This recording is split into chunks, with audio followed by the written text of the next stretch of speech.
On a un midrash dans la paracha Bereshit qui nous apprend que Adam Arishon, au moment de sa création, Akadosh Baruch Hu l'a pris et lui a montré toute l'histoire, tout ce qui allait se passer dans l'histoire. Et il remarque que dans une génération allait vivre un grand homme seulement une journée. Et Adam Arishon se pose la question et dit à Akadosh Baruch Hu, mais on a besoin de cette personne-là. Seulement une journée, c'est pas suffisant.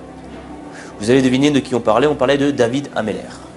Alors Akadosh Baruch Hu il dit, moi, je peux rien faire pour lui, mais toi, est-ce que tu es prêt à donner quelques années de ta vie? Et Adam Arishon savait qu'il allait vivre 1000 ans. Il a dit, bon, on sait que la vie moyenne d'une personne, c'est 70 ans, je vais lui donner 70 ans de ma vie. Le Midrash continue et nous dit que Akadosh Baruch Hu a fait appel à Gabriel et Michaël en tant que témoins et en tant que signataires du contrat. Là-bas, le Midrash continue qu'en fin de compte, quand Adam Arishon approchait de l'âge, donc vers les 930 ans, il regretta. Adam Arishon regretta. Avant de donner la réponse pourquoi Adam Arishon regretta, on va essayer de récapituler tout ce qu'on a vu la semaine dernière. L'homme, pour faire simple, est composé de deux parties, le corps et l'âme. Le corps, est-ce que c'est ce qui nous représente? Non. Ton corps, c'est pas ce qui te représente. Parce qu'après 80 ans, 70, 80, 90 pour les plus chanceux, il termine sous terre. Donc c'est pas toi. Ton âme, l'âme, donc la deuxième partie c'est l'âme, c'est ça qui te représente.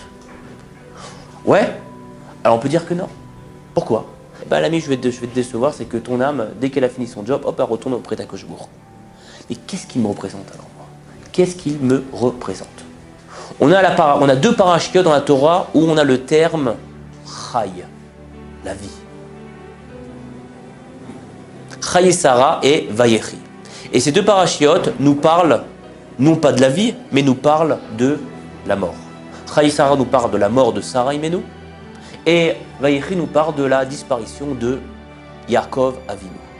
Et là-bas, les Chachamim, les sages, déduisent quelque chose d'un klal, un principe, c'est que même après leur mort, un tzaddik est appelé vivant. Et par contre, un rachat, même vivant, est appelé mort. Pourquoi?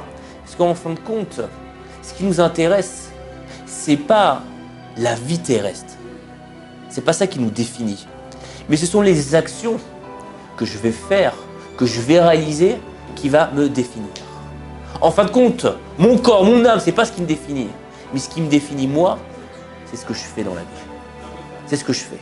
Et on voit, c'est le Rashi de la paracha sur Chai et Sarah qui nous dit clairement que ce soit à 7 ans, à 20 ans ou à 100 ans, Sarah Imenu a rempli ses journées. Elle a réalisé. Et de même pour Yaakov Avinu. Pourquoi? Parce que ce sont des personnes qui, eux, par rapport à leur grandeur, quand ils font un acte, ça laisse une grande empreinte dans le monde et dans leur Israël.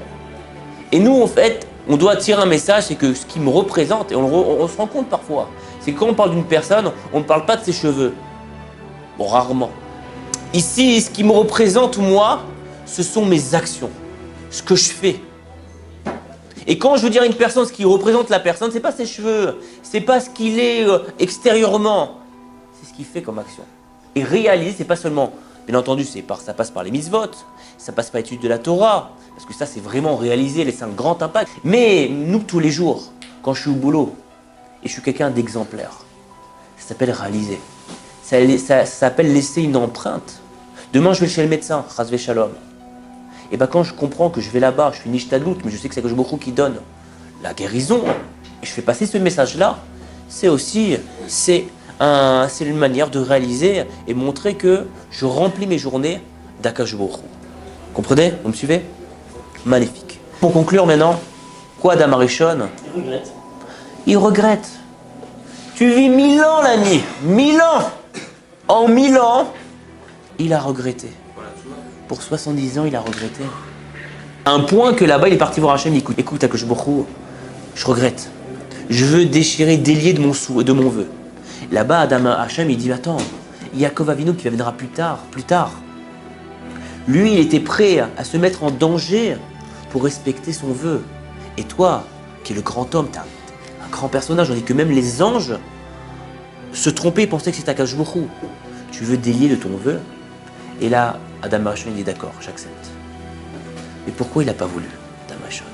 Parce qu'il s'est rendu compte de l'importance du temps. Chaque seconde de la vie, c'est important.